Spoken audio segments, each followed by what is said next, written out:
Bonjour à tous, actualité très riche dans l'industrie du jeu vidéo, ça va être notre grand focus aujourd'hui avec le rendez-vous Game Business. Et puis on ira écouter aussi un advisor qui nous dira pourquoi c'est nécessaire d'aller regarder un petit peu plus loin, de se projeter à nouveau dans le numérique et technologie. Mais d'abord, je propose un focus sur le jumeau virtuel ou comment il peut nous amener vers une médecine beaucoup plus personnalisée. C'est tout de suite 3 questions A.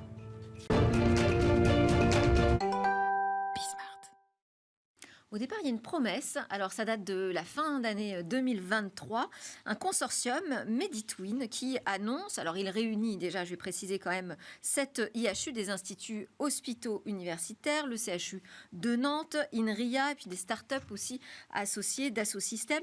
Et donc, ils nous promettent qu'avec des jumeaux virtuels, des jumeaux numériques, on va pouvoir améliorer la qualité des soins de santé. Bonjour Stanley Durleman, bienvenue dans Smartech. Vous êtes le directeur de recherche, vous êtes directeur de recherche INRIA. INRIA, donc Institut national de recherche en sciences et technologies du numérique. Vous êtes aussi chef d'équipe à l'Institut du cerveau, membre de l'Institut de recherche en IA de Paris, cofondateur de Kernel. C'est une spin-off d'INRIA qui est dédiée à l'accès à la neurologie de précision au plus grand nombre. Et vous avez lancé drmemo.fr, première clinique digitale, comme vous la présentez, qui est dédiée aux troubles de la mémoire. Alors, je reviens sur cette promesse du consortium, créer des jumeaux numériques personnalisés, des organes, du métabolisme, de tumeurs cancéreuses. Comment est-ce que ça peut nous aider à améliorer la manière dont on va être soigné ? Le concept de jumeaux numériques, d'abord, il faut le rappeler, vient de l'industrie. On réalise des modèles 3 dimensions, par exemple d'une pièce comme une aile d'avion, oui. Et puis on modélise les efforts qui s'exercent sur la pièce, et on regarde est-ce qu'elle va tenir, est-ce qu'elle va briser. Et ça permet aujourd'hui de faire de la maintenance prédictive. Donc j'ai une aile d'avion, l'avion vole, j'ai des capteurs qui mesurent la pression, la température, les forces qui s'exercent, et je suis capable de prédire le moment où la pièce va casser. Et je la change avant qu'elle casse. En fait, on fait peut un parallèle. Appliquer ça à la biologie. Exactement. L'idée, c'est de faire la même chose sur la biologie. On va modéliser des tissus, des organes. On va regarder effectivement comment la personne vieillit ou se développe avec ces différentes données qu'on va pouvoir capturer sur cette personne et essayer de prédire ce qui va lui arriver, donc pour prévenir l'apparition éventuellement de maladies. Mais alors, moi, la question que je me posais, c'est comment est-ce possible de modéliser alors que chaque être humain est tout à fait unique. Et donc, j'imagine qu'il y a, oui, des grands modèles de développement de maladies, mais pour arriver à une médecine plus personnalisée, ça ne me semble pas compatible avec le rattachement à des grands modèles très généralistes. Alors, les modèles sont effectivement personnalisables. Donc, il y a 2 grands types de modèles. Il y a des modèles où on va prendre toute la connaissance biologique qu'on a, par exemple sur le cœur, on connaît la mécanique du cœur, on connaît assez bien l'électrophysiologie, et puis on va intégrer toutes ces équations, on va voir comment le cœur évolue. Et dans ce modèle, il y a des paramètres. Et donc je vais mesurer les paramètres que vous avez, les paramètres de votre cœur, votre tension artérielle, etc. Et je vais personnaliser le modèle pour avoir un modèle qui est aussi proche que possible de votre cœur à vous. Donc, mais quand il fonctionne bien, alors ? Quand il fonctionne bien, ou alors, effectivement, dans certaines conditions, on va percevoir que s'il y avait un choc qui apparaît, si vous avez une telle type de pathologie, effectivement, votre cœur, comment va-t-il évoluer ? Si on va faire une intervention chirurgicale, on va essayer de déterminer, on va simuler l'intervention chirurgicale sur le modèle pour voir comment le cœur se comporterait après l'opération et déterminer, par exemple, la meilleure façon d'opérer. Mais donc ça veut dire qu'il faut pouvoir presque nous modéliser quand on est en bonne santé, finalement. Oui. Eh oui, alors ça c'est un premier défi, non ? C'est un premier défi. Alors nous, par exemple, on ne s'intéresse pas au cœur, on s'intéresse au cerveau. Oui. Alors le cerveau, c'est encore plus compliqué parce qu'on connaît encore moins de choses que sur le cerveau. Mais on a la chance d'avoir beaucoup de données chez beaucoup de patients qu'on a vus à plein d'instants dans le temps. Donc effectivement, on a plein de patients qui racontent un peu, finalement, la façon dont leur cerveau vieillit avec ou non une maladie. Et donc, nous, on a construit des algorithmes d'intelligence artificielle générative qui permettent de prendre l'ensemble de ces données, de les faire analyser par un ordinateur et qui va permettre de restituer, de dire, voilà, en fait, la maladie, en premier ordre, elle se découle comme ça, mais en fait, chez plein de patients, elle se développe de manière très différente. Et donc, maintenant, moi, j'ai un patient qui arrive, je mesure un certain nombre de données sur ce patient et je dis, voilà, j'ai ce patient-là, il a un score de mémoire de temps, un score d'attention de temps, il a ses constantes biologiques qui sont comme ça. Et je demande à l'intelligence artificielle de me dire comment est-ce que cette personne, dans 3 ans, par exemple, je lui demande, dans 3 ans, quelle sera sa capacité de se repérer dans l'espace ? Ou quelles seront ses capacités de mémorisation ? Et en fait, aujourd'hui, du coup, on a des modèles qui arrivent jusqu'à 3-4 ans à prédire comment que vous avez déjà testé, éprouvé, dont vous pouvez mesurer les résultats. Absolument. Donc on n'est plus dans la recherche, là. On est déjà dans une transition, effectivement, dans un produit quasiment technologique. Oui. Et tout l'enjeu, effectivement, c'est comment on fait pour que ces outils-là sortent du laboratoire et arrivent pour être mis entre les mains, je dirais, dans la vie de tous les jours. Oui, alors expliquez-nous justement, quels sont les défis à relever pour qu'on y arrive? Le premier défi, c'est que donc, ces jumeaux numériques, on a compris, l'intérêt, c'est pour prévenir ce qui va arriver. Et on a un système de soins qui n'est absolument pas construit pour la prévention. On a un système qui est construit autour de l'acte médical, de la prescription. Aujourd'hui, on ne sait pas faire de la prévention dans le système de soins. Et donc, on a créé avec mon associé, il y a 2 ans, drmemo.fr, justement, pour les maladies liées à la mémoire, arriver à mettre en place des parcours de soins très tôt, dès les premiers signes, et de façon à pouvoir débuter des stratégies de prévention vraiment dès les premières plaintes de mémoire. C'est pour ça que éveiller la conscience en fait, de la personne et des familles sur les problèmes de mémoire au stade les plus précoces en fait, améliore déjà la qualité de vie en bonne santé et offre des perspectives, effectivement, en mettant en place des mesures de prévention, médicamenteuses ou non. Et alors moi j'ai lu prédire, traiter Alzheimer, ça c'est possible, c'est atteignable? Alors traiter Alzheimer, non. Guérir, aujourd'hui, dans l'état actuel des connaissances, il n'y a aucun espoir de guérir la maladie d'Alzheimer. Par contre, avant-hier, la FDA a autorisé la mise sur le marché d'un médicament contre Alzheimer qui, s'il est prescrit suffisamment tôt, donne l'espoir effectivement de pouvoir faire reculer l'apparition des symptômes, de pouvoir freiner la progression de la maladie. Donc on est bien dans un cadre de prévention. Et ça, on va pouvoir en plus le mesurer grâce aux jumeaux. Et on pourra effectivement le mesurer et voir la question auquel aujourd'hui personne ne sait répondre, c'est aujourd'hui ces médicaments, si je les prescris à une personne, quel est le bénéfice à en attendre et quel est le risque associé. Merci beaucoup Stanley Durlman. Vous êtes directeur de recherche INRIA, je le rappelle, et merci pour vos travaux et vos explications. Merci à vous. À suivre, c'est notre rendez-vous Game Business. Et voilà, c'est l'heure de notre grand rendez-vous Game Business avec Guillaume Monteux. Bonjour Guillaume. Bonjour Delphine, merci. Je rappelle que vous êtes le président de Gatsby, qui est une société spécialisée dans l'in-game advertising et évidemment chroniqueur pour Smartech, de ces grands enjeux de l'industrie du jeu vidéo. Alors, on va commencer par un point politique, Guillaume. Et oui Delphine, parce qu'il faut quand même bien le dire, nos politiciens ne parlent jamais du jeu vidéo. Jamais, jamais, jamais. Alors que 70% de la population française joue aux jeux vidéo, alors que le jeu vidéo... Ils y jouent eux-mêmes. Peut-être même que le jeu vidéo, c'est quand même très fédérateur, et que le jeu vidéo est, je le rappelle, la première industrie culturelle du monde.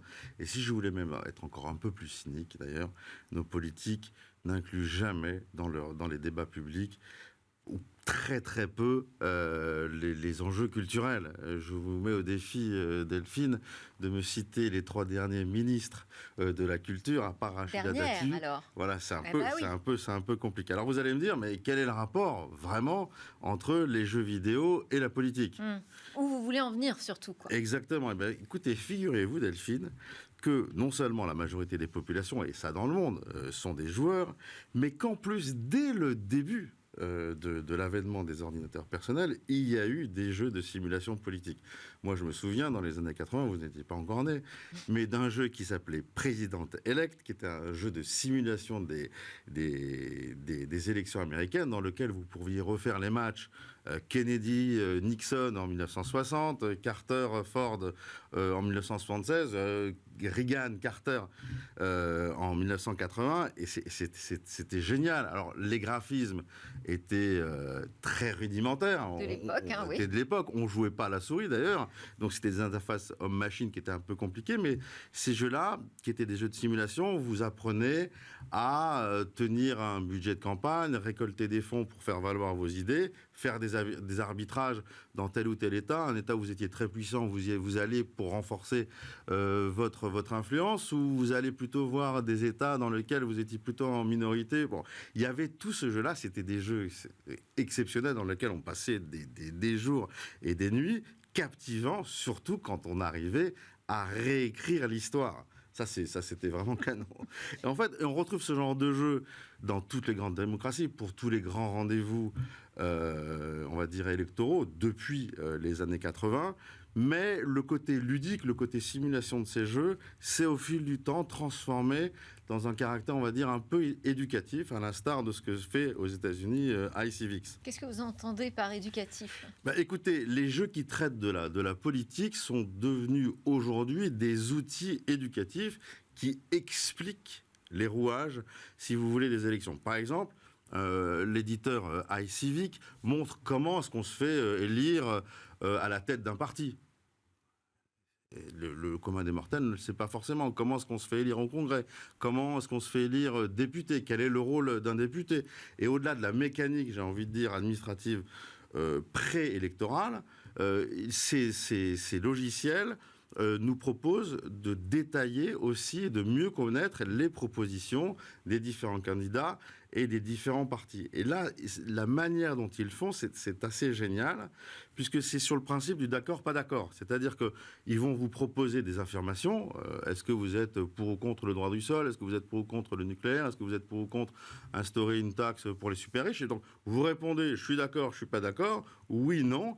Et après une centaine de propositions, qui vous sont présentées et sur lesquelles vous vous exprimez, les algorithmes vous dirigent vers tel ou tel candidat, tel ou tel parti. C'est exactement ce qu'a fait l'application Élise pour les élections présidentielles en 2022 ou l'application Adeno, là, pour les élections européennes très récemment.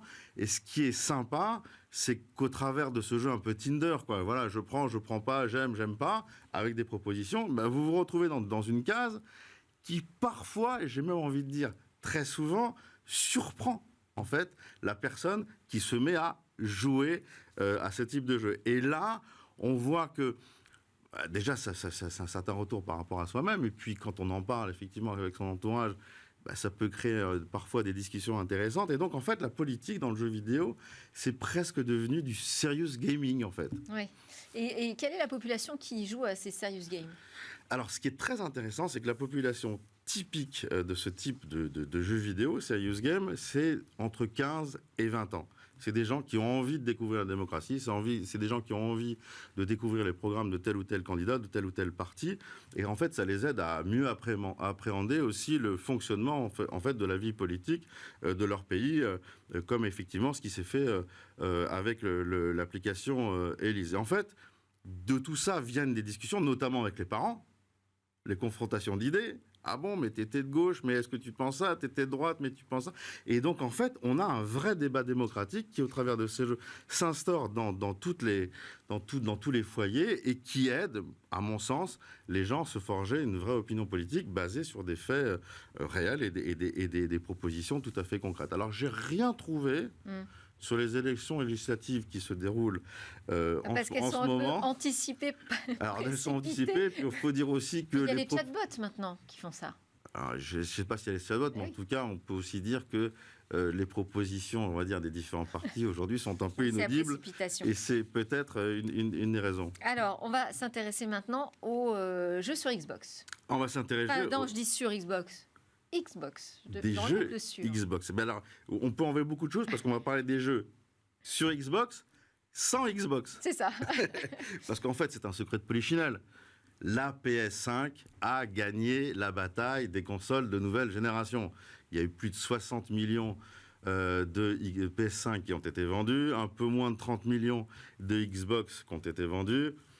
Voilà, je ne vais pas dire que la messe est dite, mais enfin, comme on a à peu près la même proportion dans tous les pays, elle est quand même un petit peu, elle se prépare, on va dire. En revanche, ce que fait très bien Microsoft, c'est toute la communication et c'est de bien gérer son service qui s'appelle Xbox Game Pass, qui est un service d'abonnement auquel tout un chacun peut s'abonner pour avoir accès, sans en être propriétaire, à des jeux. Et ce service, il marche très bien et on peut se dire qu'à l'aune de l'intégration d'Activision. Vous vous souvenez que Activision a été racheté par Microsoft, qui possède des IP de jeux qui sont absolument phénoménaux, que le rachat ne va faire que renforcer cette dynamique. Alors qu'est-ce qu'on fait quand on s'appelle Microsoft?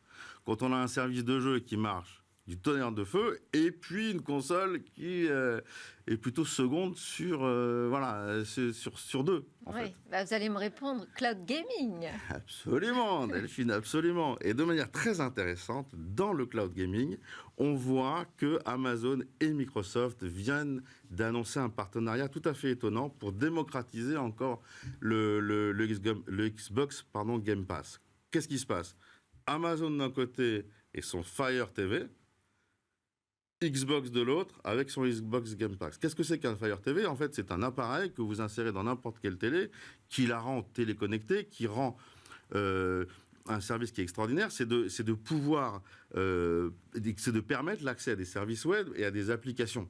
Typiquement Netflix, Prime Video et Xbox Game Pass. Et en fait, au travers de ce device, donc vous avez accès à Xbox Game Pass, vous branchez votre manette à votre Fire Stick, et puis pour 44 €, qui est le prix de l'Amazon Fire Stick, vous pouvez accéder en cloud gaming à tout le catalogue de la Xbox Game Pass. Ça, c'est très intéressant, parce qu'au-delà du prix, si vous voulez, c'est un élément de démocratisation qui est absolument phénoménal. Le cloud gaming, ça marche très très très bien aujourd'hui, et ça veut dire quand même pas mal de choses derrière. Le cloud d'Amazon s'oppose très souvent au cloud de Microsoft. Dès qu'il y a une grosse société qui fait un appel d'offres sur le cloud, toujours Amazon et Microsoft, Google d'ailleurs aussi, ils se tirent tous un peu la bourre. Pareil, quand il y a des questions de l'administration qui cherche à sauvegarder ces données, ils vont soit dans un cloud à droite, soit dans un cloud à gauche. Et dans le jeu vidéo, ils se sont mis d'accord. Le cloud, c'est Microsoft. Le terminal d'accès, c'est Amazon. Allez, on va partir du côté de Roblox. Alors, Roblox, je le rappelle, c'est un ensemble d'outils de développement, le langage Lua, qui permet de développer des jeux vidéo. Et c'est aussi un portail qui permet l'accès à des jeux dans un univers très cohérent. Qu'est-ce que ça veut dire, un univers cohérent ? Ça veut dire que sur Roblox, quand vous créez un personnage, un avatar dans un jeu, vous pouvez, avec ce même avatar, aller jouer à un autre jeu Roblox. Et puis, vous avez même une monnaie, qui s'appelle Robux, qui vous permet d'acheter des choses dans un jeu, de les utiliser dans un autre. Quand vous gagnez de l'argent dans un jeu, vous pouvez aussi vous en servir pour skinner votre avatar ou le rendre plus swag. Bref, c'est une plateforme qu'on appelle UGC, User Generated Content. Tout le monde peut créer des jeux dans Roblox. Donc il y a des jeux qui sont très bien, il y a des jeux qui sont moins bien, mais il y a des jeux qui sont très bien. Et d'ailleurs, Roblox est devenu, en 10 ans, un monstre, j'ai envie de dire, dans le jeu vidéo. C'est une société cotée, 24 milliards de dollars de valorisation, et la société revendique 70 millions d'utilisateurs par jour, en grande partie en dessous de 18 ans. Donc c'est une cible, on va dire, notamment pour les publicitaires, qui est parfaite et idéale. Eh bien, Roblox, c'est la nouvelle, vient d'annoncer qu'il se penchait sur une intelligence artificielle générative de 4D, dite 4D. Donc qu'est-ce que c'est ? On connaissait l'intelligence artificielle générative 2D, c'est les mid-journées où vous avez la possibilité de créer des tableaux ou des peintures ou n'importe quoi, enfin des arts graphiques en 2D. Roblox a introduit l'année dernière une intelligence artificielle générative de forme, donc en 3 dimensions, voilà. Et donc ça, c'était très bien, parce que là où les développeurs faisaient une dizaine de formes, une quinzaine de formes hier pour leurs jeux, aujourd'hui, ils peuvent en créer des centaines. Donc les jeux sont beaucoup plus beaux et beaucoup plus riches. Les décors de jeux sont beaucoup plus beaux et beaucoup plus riches. Et bien là, ils viennent d'introduire une intelligence artificielle générative de 4 dimensions, dans laquelle cette intelligence artificielle va calculer, en fonction des paramètres des formes, les interactions entre ces formes. Typiquement, vous avez un matériau qui est très dur, qui rencontre un matériel qui est beaucoup plus mou. Eh bien, les formes de déformation, les déformations vont être calculées automatiquement par des algorithmes pour que, entre guillemets, ces déformations soient physiquement extrêmement réalistes et prévisibles. Des jeux plus beaux, des jeux plus denses, on va dire, graphiquement, dont les déformations sont plus réalistes. On va avoir encore plus de jeux, de beaux jeux, et encore plus de joueurs dans Roblox. Alors Guillaume, je sais que vous vouliez nous parler de plein de choses, mais moi, je m'étais particulièrement arrêtée sur Vodou. Alors, Vodou, la société française un peu chouchou ici, pardon ? J'avoue, oui. Voilà. Donc, c'est la société qui a imposé et proposé au monde des jeux dits hyper casual, 7 milliards de downloads, 150 millions de joueurs par mois. Bon, une licorne française, très clairement. Et à juste titre, parce qu'ils ont inventé un nouveau type de jeu, un leader mondial. Vous avez joué à LX Jump, j'imagine, à Paper.io. Non, je ne fais pas partie des jeux qui jouent. Ah bon, au jeu Hyper Casual, vous êtes une des rares. Ouais, alors, l'histoire de Vodou est très intéressante, Delphine, parce que le modèle très lucratif de l'Hyper Casual, en fait, a connu, à l'aune des années 2022-2023, on va dire, un ralentissement. Pourquoi ? Parce que les règles publicitaires se sont un peu durcies, typiquement que le RGPD, avec les consentements, avec des règles IAB qui constamment, on va dire, vont dans le sens de la protection des données personnelles, qui vont donc contre l'intérêt des publicitaires, qui veulent vraiment cibler le plus possible. En tout cas, ils doivent revoir un peu leur modèle économique. Voilà, ça, donc le modèle économique a dû être revu. Et puis aussi, il y a un nombre de jeux dans les App Store qui est avant, il y avait principalement Vodoo. Maintenant, il y a des centaines de milliers de jeux qui sont sur le même créneau. Donc, oui, Vodoo sait bien monétiser ce jeu, mais ils ont dû revoir, si vous voulez, en 2022, leur modèle d'affaires. Donc, ils sont allés sur les jeux casual, c'est-à-dire des jeux avec un peu plus de profondeur, dans lesquels vous jouez plus quelques semaines, mais là, entre guillemets, vous jouez plusieurs mois. Et donc, comme vous investissez plus, vous pouvez aussi investir de l'argent et donc dépenser de l'argent. Et donc, c'est des jeux qui sont en partie financés par la publicité, mais aussi financés par des achats directs, si vous voulez, dans le jeu. C'est un petit peu ce qu'a fait Scopely avec Monopoly Go, Scrabble ou Marvel Strike Force, qui rapportent chacun d'entre eux des dizaines de millions de dollars par mois. Donc les enjeux sont dingues. Alors venons-en quand même à l'actualité, parce qu'il ne nous reste plus que 2 minutes. Il nous reste que 2 minutes. Et donc l'actualité, c'est celle-là qui m'intéresse. Voilà. Biriol. Voilà. Vodoo vient de faire une acquisition majeure. C'est la plus grosse acquisition de Vodoo ever. 500 millions d'euros, non pas pour acheter un studio de jeu, mais pour acheter un réseau social qui s'appelle BeReal. Ouais. Alors, ce réseau social, il est un peu particulier. Bon, déjà, il revendique quand même 5 millions d'utilisateurs par mois, ce qui est quand même assez conséquent. Il est français. Il est français. La population d'utilisateurs est plutôt jeune, donc très proche avec le bassin, j'ai envie de dire, de joueurs ou de clients, si vous voulez, de Vodoo. Et le principe, il est simple. Vous recevez une notification sur votre téléphone une fois par jour et vous avez 2 minutes pour prendre une photo, à la fois caméra avant et à la fois caméra arrière, et la partager avec votre réseau. Ouais. Si vous ne le faites pas, vous ne pouvez pas voir les photos de vos contacts. Parce qu'on doit être dans sa réalité. Exactement. On ne triche pas. Ouais. Absolument. Et le réseau a connu un essor incroyable parce qu'il y a eu des célébrités de la NBA, du PSG, même politique. Gabriel Attal est sur ce réseau. Et donc, ça a contribué, si vous voulez, à sa popularité. Alors, pourquoi Vodoo avec BeReal ? Eh bien, ça, c'est intéressant parce que Vodoo dit « Moi, je suis le champion de la monétisation des jeux vidéo ». Mais en fait, je ne suis pas le champion de la monétisation des jeux vidéo, je suis le champion de la monétisation des applications. Et ça, c'est intéressant parce qu'on voit que quand même, les mécaniques du jeu vidéo peuvent dépasser, si vous voulez, les mécaniques de monétisation de sa propre catégorie. Et en fait, c'est quelque part un pari quand même, parce que investir dans un réseau social et ne pas investir dans le jeu vidéo, ça veut dire quand même que le réseau social va plus vous rapporter que le jeu vidéo. Donc c'est déjà un premier message. Le second message, c'est aussi un des éléments du pari, c'est que bien monétiser un jeu, c'est une chose, bien monétiser un réseau social, c'est autre chose, parce que les codes publicitaires du réseau social, c'est pas les mêmes formats. C'est pas la même pression publicitaire, c'est pas forcément les mêmes annonceurs, parce que la pub dans les jeux vidéo, c'est plutôt de la programmatique. Si on veut avoir un réseau social haut de gamme, c'est plutôt du direct. Bref, c'est un gros pari. La plus grosse acquisition de Vodoo, moi je leur souhaite évidemment le meilleur, et je sais que c'est aux audacieux que reviennent les mains pleines. Donc je suis plein d'espoir. Vous dites ça sur la chaîne des audacieux, donc c'est parfait. Absolument. Merci. Merci Delphine. Merci Guillaume. Guillaume Monteux, président de Gatsby.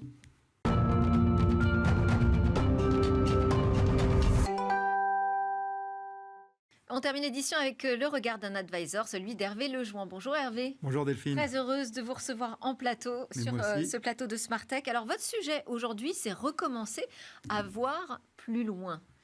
Pourquoi cette assertion ? Écoutez, nous vivons aujourd'hui dans une période charnière, en fait, d'un point de vue globalement, mais aussi localement. Et donc, et finalement, jusqu'en 2020, on avait tout un tas de certitudes et qui sont tombées les unes après les autres. Premièrement, on a eu le Covid, qui a bloqué finalement les 3/4 de la planète pendant près de 2 ans. Et puis après, nous avons eu, après que le Covid soit passé, finalement, on a eu la guerre aux portes de l'Europe, qui a à nouveau créé beaucoup d'angoisse et qui crée toujours, encore une fois, beaucoup de problèmes. Et tout ça, finalement, ça a remis en question, à la fois, on a des coûts au niveau de l'économie, de l'inflation, de la hausse des taux d'intérêt. Donc tout ça remet beaucoup de choses en question. Donc ça met beaucoup de pression à la fois sur les États avec des dettes, avec les dettes à rembourser, sur les consommateurs qui investissent moins, sur l'immobilier, et ainsi de suite. Et si on regarde un petit peu, si on fait un petit peu un retour en arrière sur la crise de 2008, qui a été aussi majeure à l'époque, qu'est-ce qui s'est passé derrière? En fait, pour résoudre cette crise, les États, via leur banque centrale, ils ont injecté énormément d'argent. Mais en fait, ce qui est intéressant, c'est de voir comment cet argent a été utilisé en fonction des zones dans le monde. Oh là. Oui, parce qu'effectivement, si on regarde les États-Unis, on se rend compte que cet argent massivement injecté, ça a généré, ou du moins fait apparaître ou fait émerger des marques qui étaient soit pas connues, soit qui avaient démarré, et on peut citer Tesla, AWS qui démarrait Cloud dans les années 2008-2010, des gens comme Nvidia qui étaient déjà présents dans le jeu, mais qui étaient, on va dire, un acteur du jeu, voilà, c'est tout. Et puis derrière, OpenAI. Donc les Américains ont massivement investi dans la technologie, avec une vision long terme, encore une fois, et tous ces acteurs qui n'existaient pas, aujourd'hui, finalement, sont des acteurs majeurs, et quasiment les nouveaux maîtres du monde, entre guillemets. Et en Chine Et en Chine, on a les batteries. Les Chinois, qui étaient complètement, excusez-moi l'expression, largués d'un point de vue moteur thermique, ont investi massivement dans les batteries et sont aujourd'hui les leaders mondiaux. Donc, qui aurait pu dire ça il y a quelques années? Personne. J'ose à peine vous demander, et en Europe? En Europe, malheureusement, si vous regardez un petit peu, oui, on a investi, oui, on a créé des licornes, on a fait la BPI et autres, mais finalement, pas grand-chose d'un point de vue rupture technologique.